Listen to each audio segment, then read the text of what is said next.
there is like two kind of programmers, I think, in this world. The people who are very happy just to hang out in their basement with their hoods up and just program in the dark. And I have mad respect for those people because they are usually the best programmers out there. And then there's the other type who really do need social interaction. Welcome to this special episode of the DNA Things. Special not just because of the topic, but special because of where we are. We're here in Halifax, Nova Scotia, my old stomping ground, and maybe one of the most underrated hotspots for creativity, community first innovation in North America. And you might not expect this maritime city to be at the forefront of human-centered AI ecosystems, but that's exactly what's happening here.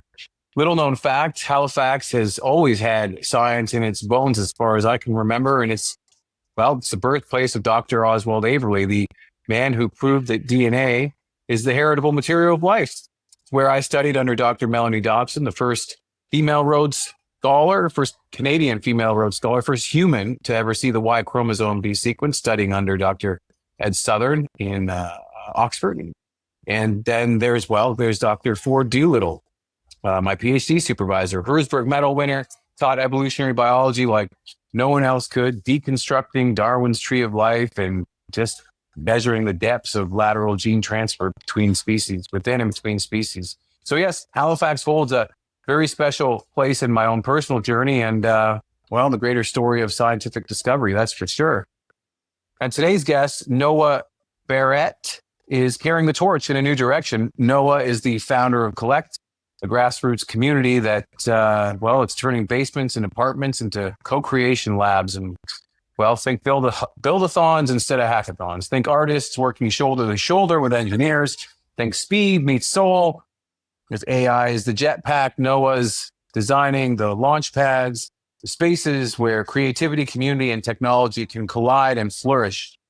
In this episode, we talk about what it means to build meaningful systems in the age of intelligent machines. We reflect on trust and infrastructure, on the real limits and promises of AI, and on what happens when you give people permission and support to create boldly in public. Whether you're in Halifax or halfway across the globe, you'll find something here, a spark, a pattern, a hidden thread pulling us toward a more human kind of technology. So this one's for the dreamers who've been working alone, for the builders looking for their people, and the future that's already growing in rooms you wouldn't expect. So let's dive in and meet Noah. Noah Barrett is a systems thinker, developer, and community catalyst whose work lives at the intersection of engineering, AI, and grassroots innovation. As the founder of Collect, a nonprofit that's nurturing builders, dreamers, and creatives in Halifax, Nova Scotia, Noah is redefining what it means to work on what matters. His weeknight co-working sessions have sparked hundreds of hours of project time and over 35 demos. And now he's launching BuildAon, a community-first hackathon where impact meets imagination. And Noah's curiosity runs deep, whether he's dissecting large language models or redesigning workflows for dev shops. But all this being said, at the heart of it all is a belief in human potential, that creativity given space and structure can transform people and cities alike. On today's episode, we'll talk and we'll play as protocol building without burnout and why the best systems are always shaped by people they serve. So Noah, your reputation now precedes you. Welcome to the DNA of Things. Thank you very much. Yeah. So let's go into, your last, let's say, instance or gathering around Collect. Give the folks a little flavor on, what you built this weekend. But actually, maybe before we do, a little bit about you. How does one get to this intersection, which almost seems, I don't know if it's serendipitous, synchronistic, or providence, but here you are. There's this emergent technology, and you're one of the few people in the world that actually understand some of the stuff that's going on. So maybe a little bit about, you, your background, where you're from, what you've done, what you've studied, and then we can maybe dive in a little bit to Collect and the vision that you have for the community here in Halifax. Yeah, sure. So I grew up in a very small town. It's actually considered a village. So we had a population of under 1,000. So in small rural villages, there isn't much in the curriculum surrounding programming or anything really in current technology. So I was never really exposed to like engineering or programming or anything like that until my undergrad degree. But really and truly for me, programming was love at first sight. So I started off in Python and just haven't looked back since. So I went on to do my undergrad in computer science and also my master's in computer science. The almost entirety of my degree focusing on researching deep learning, which is a core aspect of some of the AI that is really prevalent today. So yeah, that's what kind of got me into the AI side of things. I've always been interested and excited by this space. For me particularly, I was interested in the vision space, so looking at vision models in AI, but broadly speaking now, it's hard not to be excited by all of this new technology in large language models, which also does have a lot of vision in it currently. So from that aspect, that's kind of where I started in like programming and engineering, that sort of thing. And looking more into the community aspect, there is like two kind of programmers, I think, in this world. And it's the people who are very happy just to hang out in their basement with their hoods up and just program in the dark. And I have mad respect for those people because they are usually the best programmers out there. And then there's the other type who really do need social interaction. And, given the change in the climate, the working climate with remote work, the pandemic, that sort of thing, there really has been a shift to a more lonely workplace. So I personally myself found a longing for community in my day job, working remotely, really a longing for an intellectual community. And so that's really part of where this idea that I've been working on lately with Collect has started. Yeah. Amazing. It is interesting to think through that paradigm of the stereotypical coder, or go back even decades, IT person, right?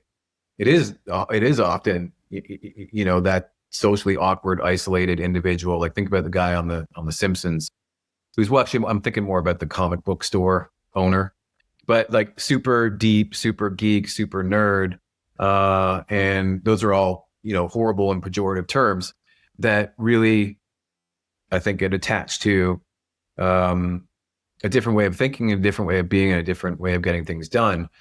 But to go and think that that is the way one needs to be to get into technology and to use, software, to develop software is, certainly changing, especially, they teach computer programming now, I think, in elementary schools, which they were doing in high school when I was of that age. But, certainly it seems that, more and more, it's fair to say that we're on a trajectory where every human will interface with a machine, a computer one day. What that computer looks like, who knows?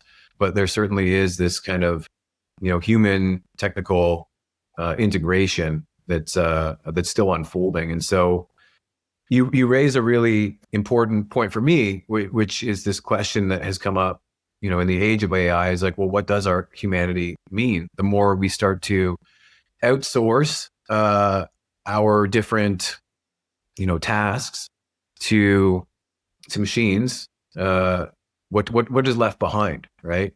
So think about going through. Let's take a tour through our anthropological twists and turns, right? Going from hunter-gatherers to farmers to the industrial age. Then you've got the web and the information age, and then now here we are, precipice of AI, and everything that we pursued for the betterment of humankind, we think, right? So if you were to, let's say, go back to the day where, the best hunter-gatherer in the tribe meets or comes across a farmer, and, the farmer is like, hey, the hunter-gatherers, what are you doing? Right? And he's like, listen, I know it looks weird, but this protocol and this practice is going to yield a lot more fruit, a lot more food than, hunter-gatherer. And believe me, I used to be like you 10 years ago, right? With hunter-gatherer, you're crazy. You watch them scratching at the soil and throwing seeds and putting water and pulling weeds. Nothing. Months go by, nothing. Maybe even seasons go by sometimes, depending on what crops. But eventually the yield is like 50 times whatever the best hunter-gatherer, and the best one in the tribe, by the way, might gain on their own. And it came without, a lot of the acute and often fatal injury involved in hunting. So better survival rates, better longevity, et cetera. So over time, you get different communities, tribes, let's say, by choice, saying, let's do this agriculture thing. And so what does that mean? It means it's a whole new way of thinking. It's a whole new set of skills. And there's a big heavy lift for that kind of steep learning curve. But in the end, just the question is, and that it can become a very philosophical question, but just purely in terms of how many mouths we might be able to feed and at what expense, maybe that's a better choice. But if we were previously defining our humanity, like I might be, if I was a hunter-gatherer, identifying my individual identity with being a hunter-gatherer, that's a hard thing to let go of, right? And so you see that in the job market of past, right, where industry traded machines for manual labor, and then the internet digitized and streamlined a lot of processes that were done by office workers before, and not without, say, job loss along the way. But the question is, now we're going in and we're introducing all of these new technologies. How is it? What is the moment? Like, what is the education path to implement and use these AIs, but then what aspect of our humanity are we losing? So some might say, well, the creativity side, for sure. I'm not saying I'm saying that. I'm just saying some might say that.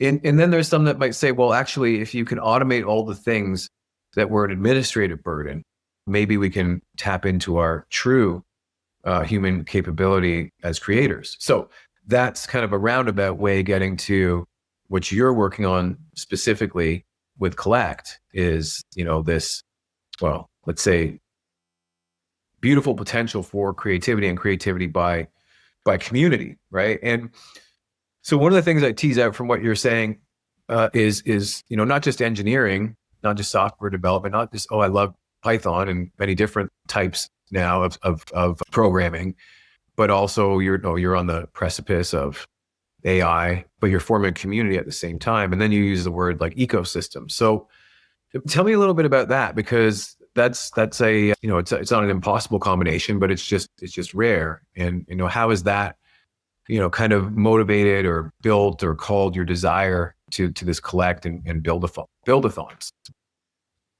Yeah. So I think at the highest level, my motivations and interests for this is just to bring people working on meaningful projects together. Now, when you mentioned this idea of AI and how it can empower us or maybe, be the next step, you're comparing like the hunter-gatherer versus, agriculture, right? In these small groups, and like particularly with the build-a-thon style event, for example, with coding, it can serve as almost like a jetpack. So one person can get done way more in one day than what would have been possible, before this technology. So something that might have taken a month before, it could, in theory, be done in a day. Now, mind you, it probably won't be as good. There's probably going to be errors and whatnot, but it's just this idea of being able to very quickly prototype and build. And so it's an interesting plus for us, actually. I think this overarching idea of community building isn't necessarily something that wouldn't have been desired 10 years ago, but it just so happens to be that we are doing this at a time where there is also rapid evolutions in technology and how we can use them. And so these tools really add an interesting twist to how much we can actually get done in one day. So, I mean, the great thing about that is you can get a lot more done in one day. So you might actually find out that you had a bad idea faster in terms of like bringing your product to market. So it's not even, we can build it faster. It's, if it's put into the appropriate intellectual frame, let's say, like of experimentation, really what we're saying is we're exponentially increasing the rate of pretty high quality iteration, all things equal. and reducing the cost at an exceptional rate. But you said, so to me, that's like, okay, well, that means intention matters. That means thoughtfulness matters. So then you talked about, mission and passion, and you've talked about building meaningful solutions. So what does it mean to build a meaningful solution to you? Sure. Yeah. Maybe it would be good too, just to start off with, I can kind of mention at a high level, like what Collect is and like what we're trying to do, because I think that really leads into this meaningful solution idea. Wonderful. Yeah. Yeah. So Collect, it's a nonprofit. We're essentially building a culture for builders, creators, anything in between, designers.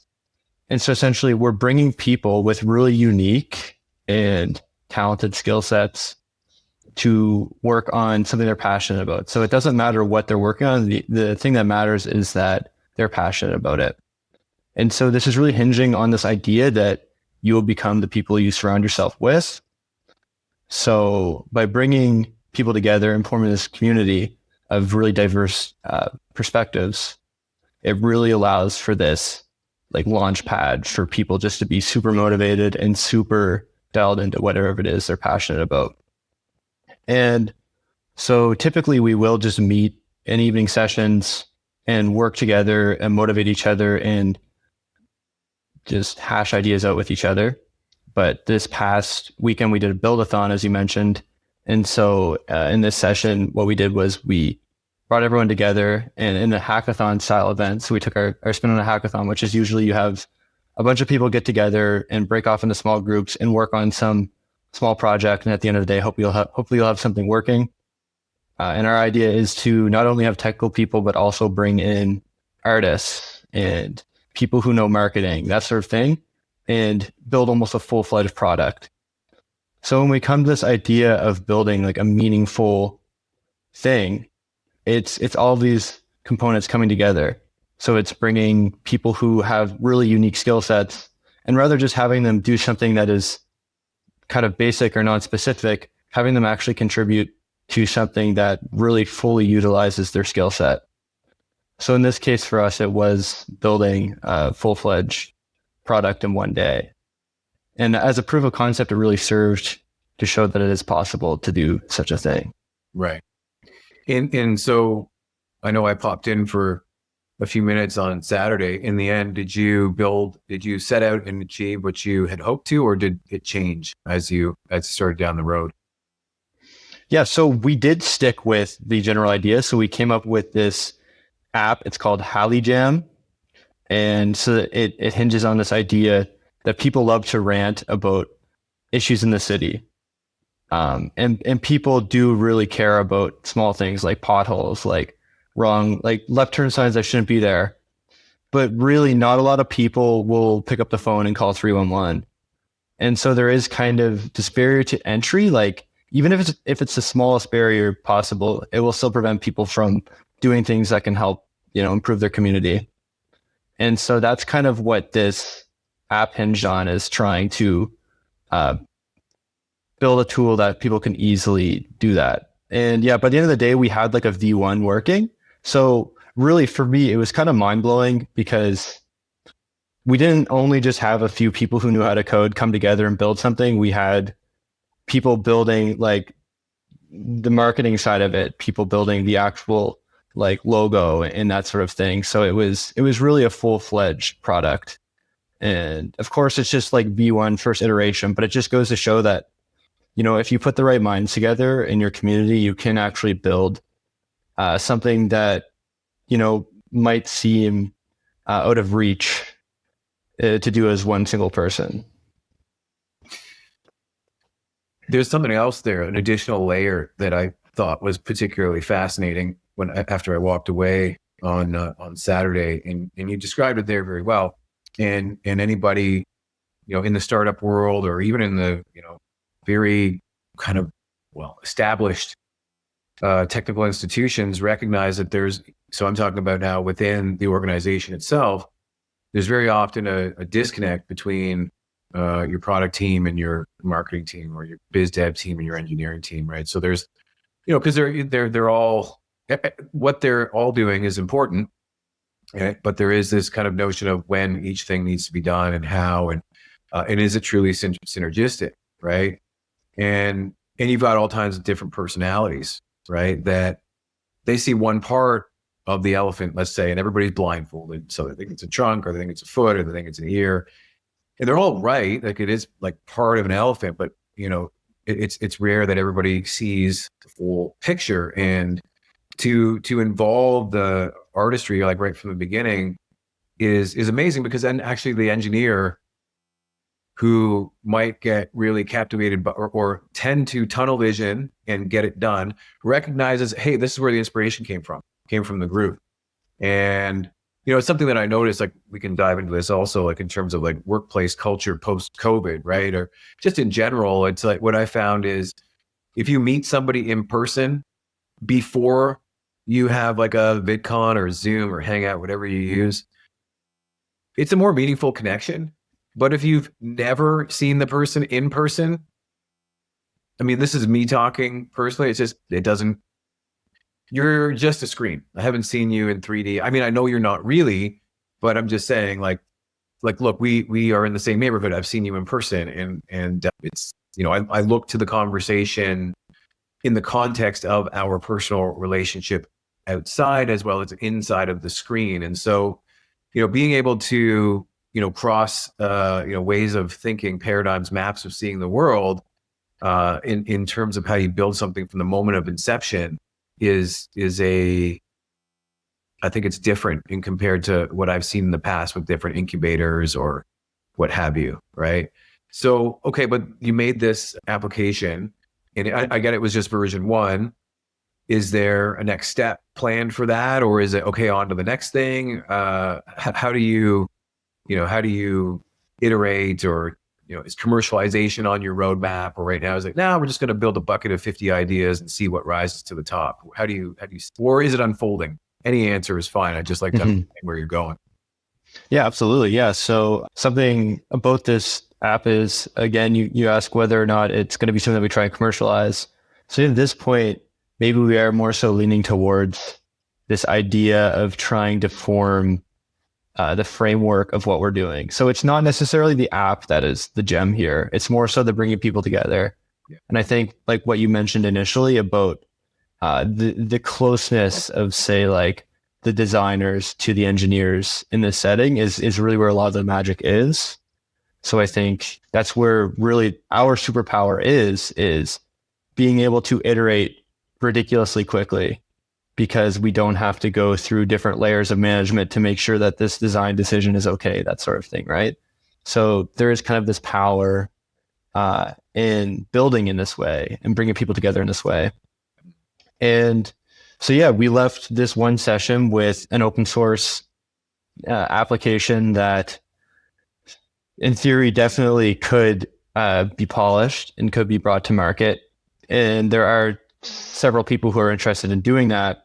But at the larger scale, I think what we're really taking away from this is more so this higher level concept of forming a framework to be able to very quickly and very efficiently build high quality tools.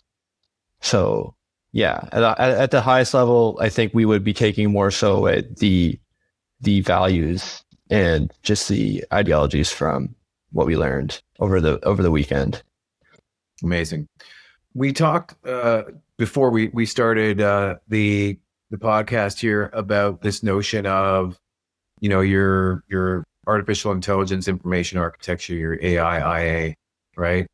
And what's interesting is the way that you describe the teams working together is it's this kind of self-organizing frame that's unfolding. And so when you think about all of the different tools in the emergent industry as far as AI, because really what we're talking about is using tools to make tools, right? Using these new tools to make tools in conjunction with the tools that we had previously.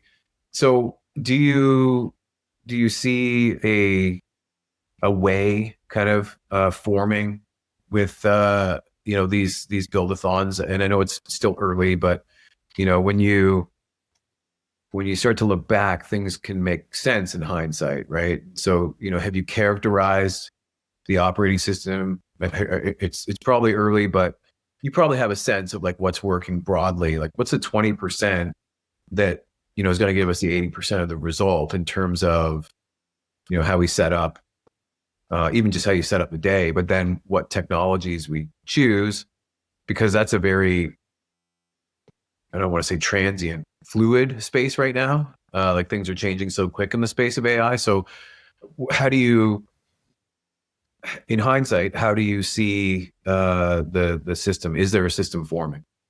Hmm. Yeah, I think there definitely is.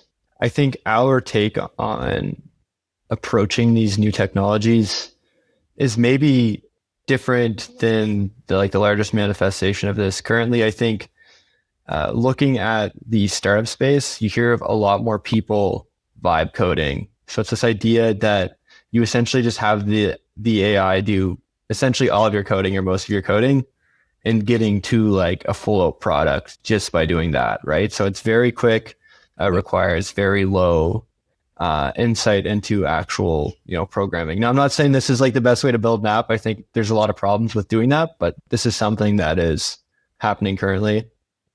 And so from our perspective, we are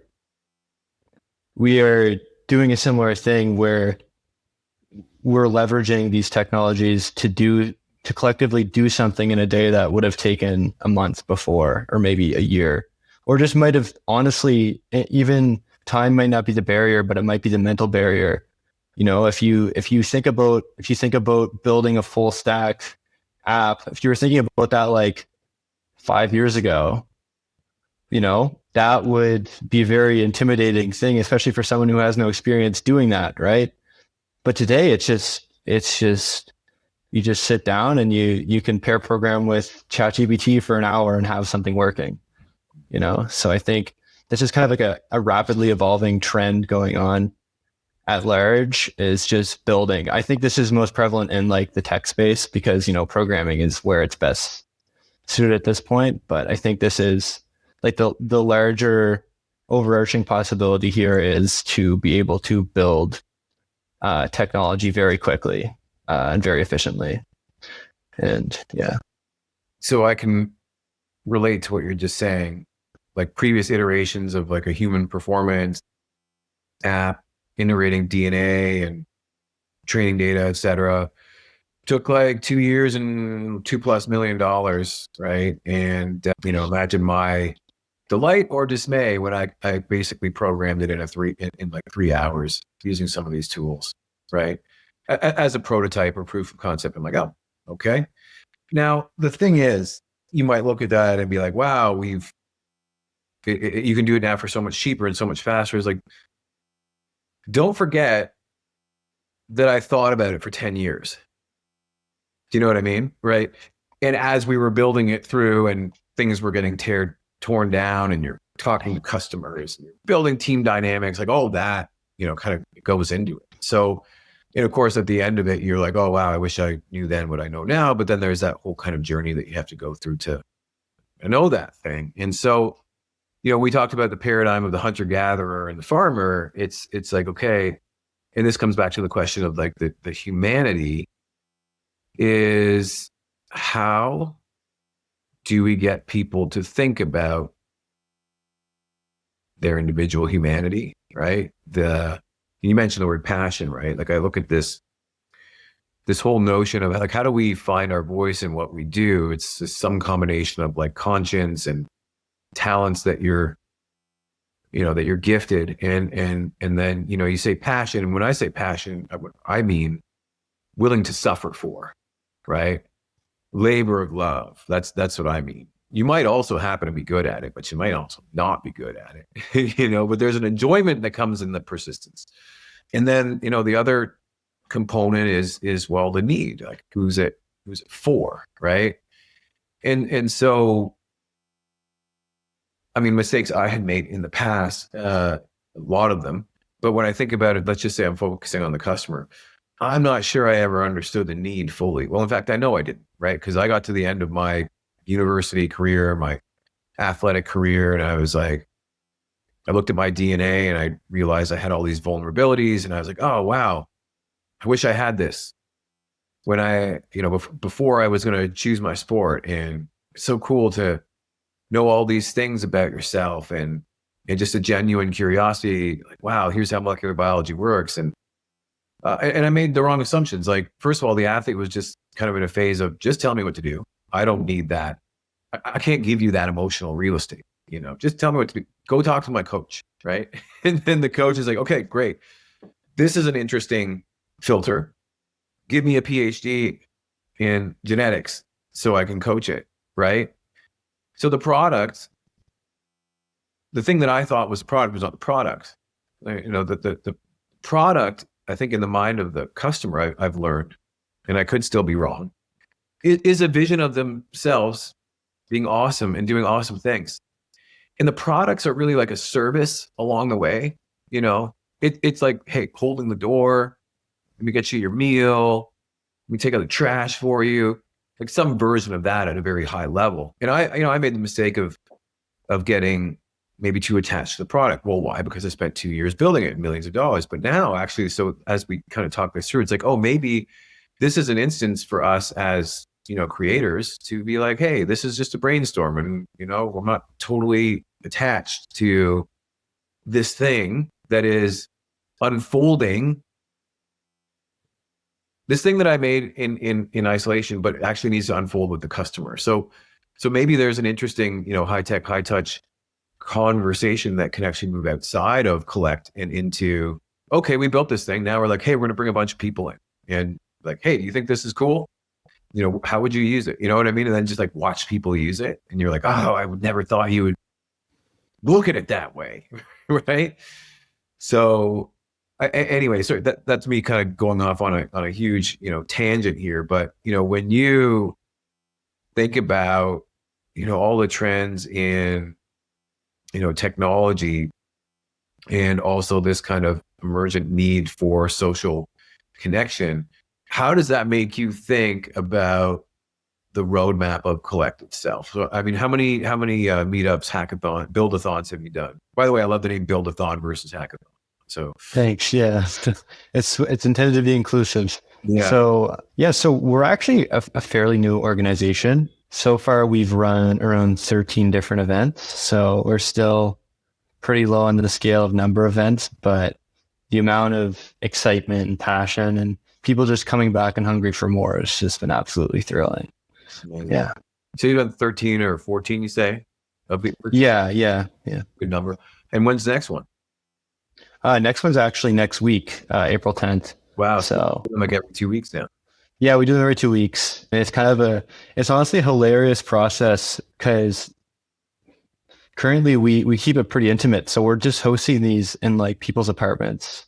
And so this next session will be in an apartment building, and they'll just be, right now we have 25 people coming. We have a lot of different, like really excited to see some like CEOs of tech startups, that sort of thing, wanting to take some interest in this. So we'll have a really interesting crowd for sure.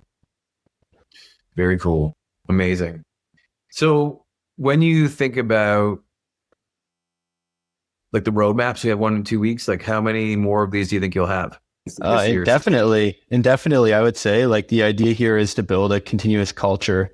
Yeah. So like you're a personal coach, and you understand the need for people to have accountability to each other. And the idea behind these events is to invoke a sort of accountability and culture within what we're doing. So by having these frequent events, we keep having the same people coming back and sharing progress on the amazing things they're building. Amazing. And that's really a core aspect of what we're doing. So fast forward like 4 years from now, what do you imagine Collect is doing?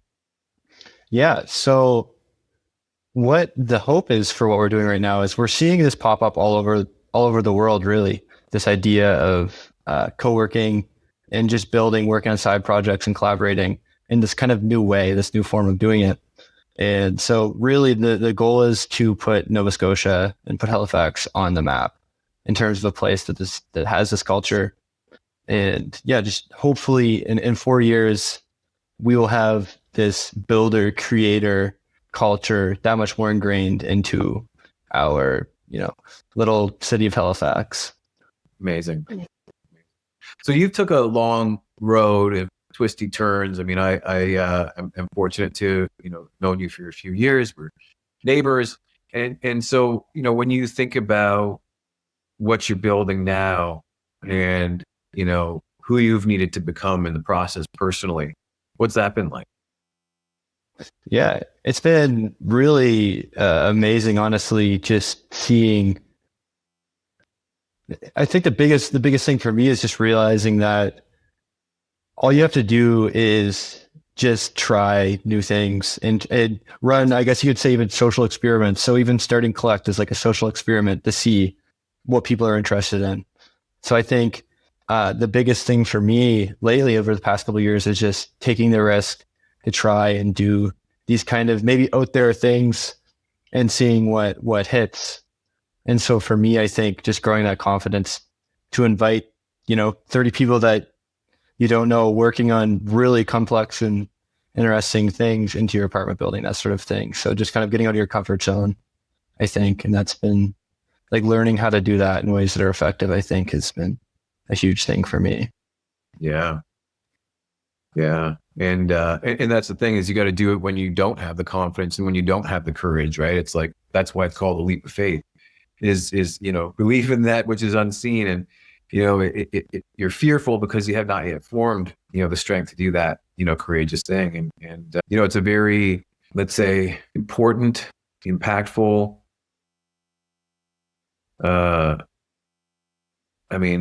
moment of infinite capability unfolding. It's like truly a stem cell. It could be anything. That's what's so scary. The question always to me about, well, what do we really want this to be? And have you thought more as, you're the founder of this, I assume? Yeah. Mm-hmm. So how do you communicate vision to the group? Because that's what I understand the role of the founder is to bring that vision and communicate it in a way that others can make it their own. What's that been like for you? Yeah, so I think one of the biggest vision that I have with this whole organization is empowering people working on interesting things.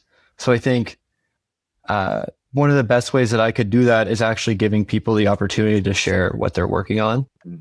So at that level, I think allowing people to have exposure, through demoing whatever it is they're building or making.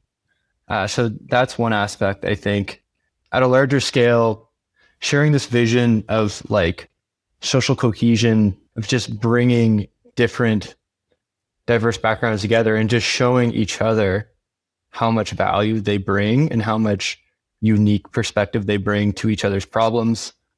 So I think through doing that has been the best way to share this vision with other people who are participating in these events and keeping it open as well. I think for me, my largest vision is like a shared ownership in Collect. And so allowing people that might have started off doing this without even having a side project or without even having something that they're maybe not even necessarily passionate about, and then giving them the reins to actually be a core member of this community and to actually be, being maybe a version of themselves that's just a little bit better than what they were before, So I think just through action is the biggest way that I'm sharing this vision. Amazing. Now, I was, we connected before this call and there were 3 questions that I put your way to consider. And so and they were, if you remember, what would you want to say if this was your last podcast? Who needs to hear the message? And who's our next guest? So now that we've come to the other side of the dialogue, what do you think is the take home here? And who needs to hear it? Yeah, I think going on the vein of this conversation of both community and this, as I say, like Jetpack ability that like these AI systems give you, I think if you are someone that is interested in something and you feel like you don't have a community surrounding you, it's really important to just talk to people around you and see what they're passionate about. And it turns out usually that will bring a really deep connection and a really strong foundation for a community such as Collect. And so also to know that, the way technology is evolving now, your potential is so much higher than it was before in terms of what you can actually get done. And so I'd recommend to just keep trying to do whatever it is you're passionate about. And yeah, I think in terms of the target crowd for that, it would be maybe people who are working more in the shadows currently and feeling like they could use more of a community, more support, or people to motivate them. Got it. So it sounds to me like something like, and don't let me put words in your mouth, so something like you're more of a creator than you think. And Collect is here to help you step outside of your comfort zone and maybe introduce you to the power of synergy that emerges from a well-structured, well-aligned to the highest vision community. And so thereby achieving that synergy through interdependence. That is not available through just digital connection, but the human element of this. Okay. Yeah. Amazing. Who should I bring on next? Noah, who do you nominate? Yeah. Oh, geez. I don't have any people in this space particularly, although I would be happy to try and help you find someone. But I think there's a really interesting intersection of persona and AI and people building tools that really helps you develop that personality AI system to really streamline some of the more boring aspects of being a public facing person, So I think talking to someone who's actually building those tools in that space would be fantastic to understand like what they're doing or how they're actually trying to model people's personalities. Okay, I'll look into that. And then this idea just came to me. How about we I'll let you think about it. You don't have to say yes because you're on the spot. But how about we think about, a Collect participant member at a regular kind of frequency. So giving the individual participants, the option to sign up and participate and get their voice out there and share what they're building to kind of help you build some awareness around what you're doing at Collect. Yeah, let's do it. That sounds great. I'm sure there's several people that would be interested in that. So, okay. Well, they used to say, "So it is written, and so it shall be done," but I don't think there's that thing anymore. So maybe it is, "So it is said," or there is the word, right? And let's dwell in the word and work on building that magnificent future together. So, Noah, it's a pleasure to speak with you today. And for folks who don't know, Noah and I have a great relationship as neighbors and friends. And so I'll thank you, Noah, for joining me as a friend today. So thank you, and thank you for all that you're doing and will do. Yeah, thank you too. It's an honor to know you and to get to hang out and chat like this. So thanks very much, and thank you for what you do as well. Thanks, Noah. So what did we uncover today? Well, we learned that you don't need millions of dollars or a Silicon Valley zip code to launch real human-centered innovation. You might just need 25 people, folding chairs, and, the courage to open your apartment door. Noah reminded us that tools don't build things, people do. That AI isn't just a productivity multiplier, it's a creativity unlocker, especially when used in intentional community. That is what a build-a-thon is all about. It isn't code, it's about belonging, and that's the real operating system here. It's really about trust. And so maybe most importantly, that we're all more of a creator than we think. So here's your call to action, your mission, if you so choose to accept it. If you're in Halifax or nearby, check out Collect in the show notes. Come join a session. Come with an idea. Come with curiosity. You're welcome either way. And if you're outside Nova Scotia, feel free to reach out to Collect. It's a movement, not a place. And the templates and the energy and inspiration here can help you start something wherever you are. And if this episode struck a chord, please do share it. Someone you know is sitting on a beautiful idea, but doesn't have the people to make it real. So send them this. To learn more about or get involved, please do follow at Collect Halifax, or feel free to drop Noah a message. He is building in public, and there's always room for one more builder. Until next time, stay curious, stay courageous, and follow the thread, because you never know what might grow from you.